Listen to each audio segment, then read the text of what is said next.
not my commanders all kings? He says. Has not Calno fared like Carchemish? Is not Hamath like Arpad, and Samaria like Damascus?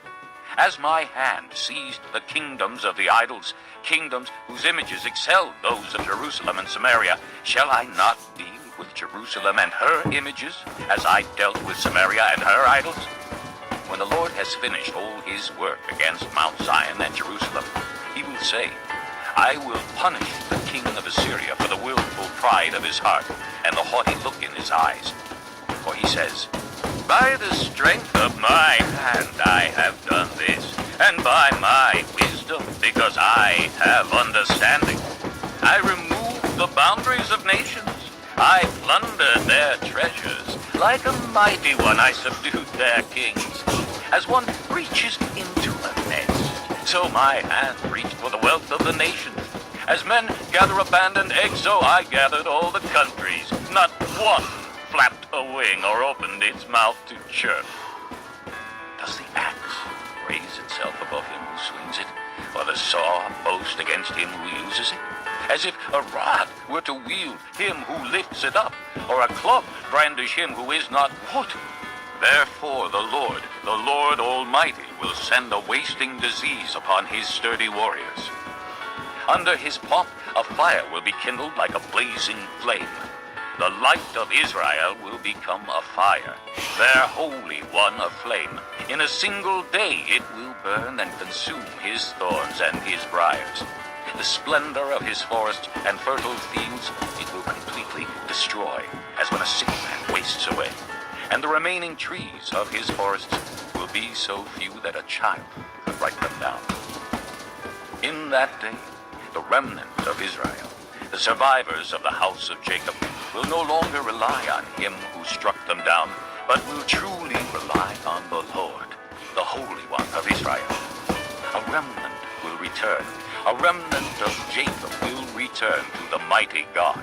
Though your people, O Israel, be like the sand by the sea, only a remnant will return.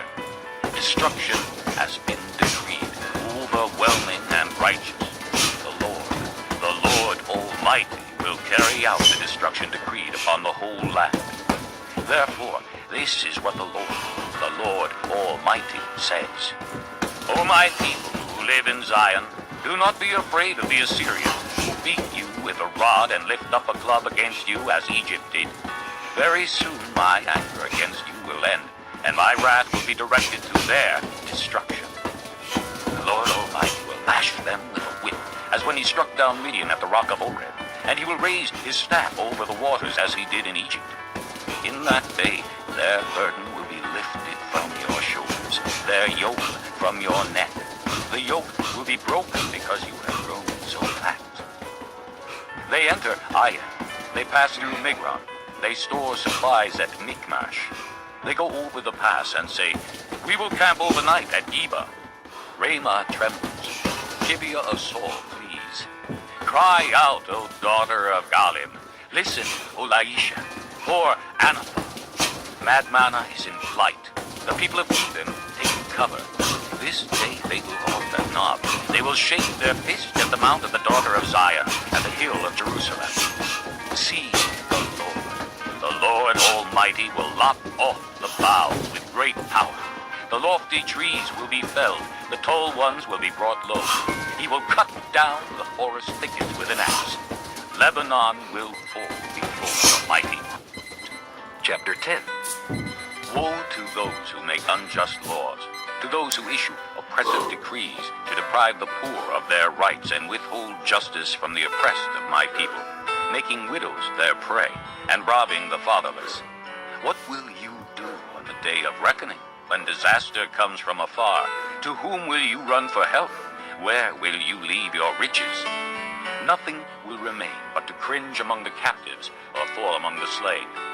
Yet for all this his anger is not turned away, his hand is still upraised.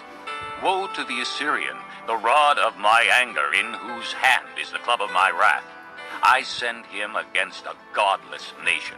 I dispatch him against the people who anger me, to seize loot